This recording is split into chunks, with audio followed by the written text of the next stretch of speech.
और ख्वाजा मोइनुद्दीन चिश्ती की अजमेर शरीफ दरगाह चर्चा में। दरअसल अजमेर सिविल कोर्ट में दाखिल एक याचिका में यह दावा किया गया है कि ख्वाजा की दरगाह वास्तव में एक शिव मंदिर की जगह पर बनाई गई है।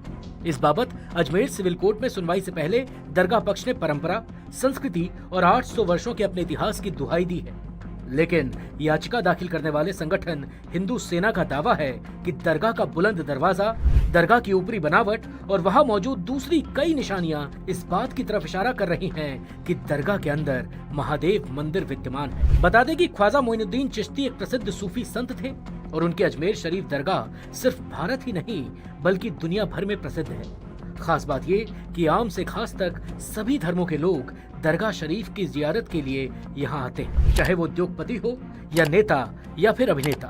बॉलीवुड से अमिताभ बच्चन, अजय देवगन, कटरीना कैफ, प्रियंका चोपड़ा, कंगना रनौत, दीपिका पादुकोण, उर्मिला मातोंडकर, बिपाशा बसु, अक्षय कुमार, सोनाक्षी सिन्हा, संजय दत्त, अभिषेक बच्चन, करीना कपूर, शाहरुख खान जैसे तमाम नामचीन सितारों का यहाँ आना जाना लगा रहता है। और इन तमाम सितारों ने अजमेर शरीफ दरगाह को लेकर अपनी आस्था और भावनाएं व्यक्त की है। लेकिन साल 2014 में फिल्म हैप्पी न्यू ईयर के प्रमोशन के दौरान सुपरस्टार शाहरुख खान ने एक इंटरव्यू के दौरान अजमेर शरीफ दरगाह को लेकर चमत्कार की एक ऐसी कहानी साझा की थी जिसे सुनकर आप भी हैरत में पड़ जाएंगे। शाहरुख खान की ये कहानी खुद शाहरुख खान की ही आप बीती थी।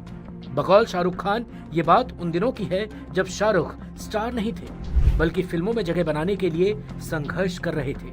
उन्हीं दिनों उनकी मां की तबीयत भी नासाज रहने लगी थी। शाहरुख कहते हैं कि मेरी मां की तबीयत ठीक नहीं थी। अपनी मां के लिए दुआ करने मैं उनके साथ ही अजमेर शरीफ दरगाह गया था।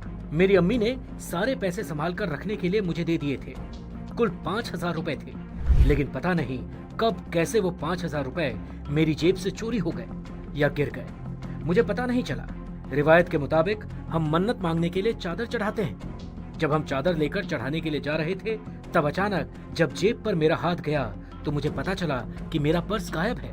मैं परेशान होकर इधर उधर अपना पर्स ढूंढने लगा तो वहीं पर सामने एक फकीर बैठे हुए थे।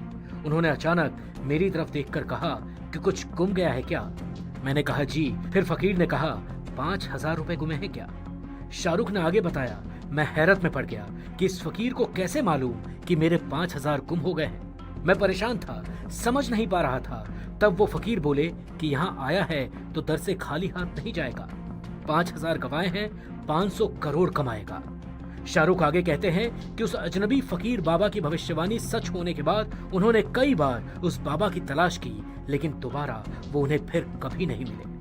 बकौल शाहरुख खान, मुझे आमतौर पर इस तरह की बातों पर यकीन नहीं होता है क्योंकि हम सब पढ़े लिखे लोग सोचते हैं कि ऐसा होता नहीं होगा, लेकिन ये मेरे साथ हुआ है। ये मेरी खुद की आप बीती है। अब यहाँ ये बताने की जरूरत नहीं है कि शाहरुख खान आज किस मुकाम पर हैं और उन्होंने कितनी दौलत कमाई है, लेकिन शाहरुख खान की सफलता में उस फकीर का कोई योग है या ये सब महज एक संयोग? इस बात का फैसला अपनी समझ और विवेक के आधार पर आप खुद करें।